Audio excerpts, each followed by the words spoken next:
Hello,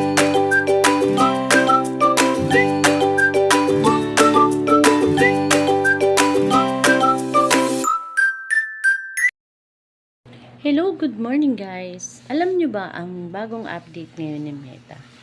Alam nyo ba na dati kung stream ads ang mataas ang kanyang pagpapasahod, ngayon guys, ang pinakamataas na pinapasahod nyo ngayon ang mga ads on Reels. So, swerte ka kung ikaw ay na-monetize na sa ads on Reels.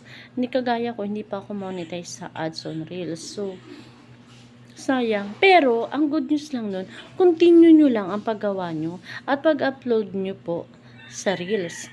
Kasi, habang hindi pa tayo monetize, kagaya ko kasi sa stream ads, tapos ang bad news nun, nahinto pa ako sa bala na po, hayaan nyo na yun.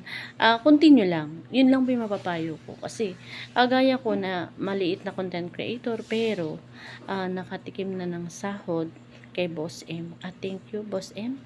Maraming salamat sa Facebook.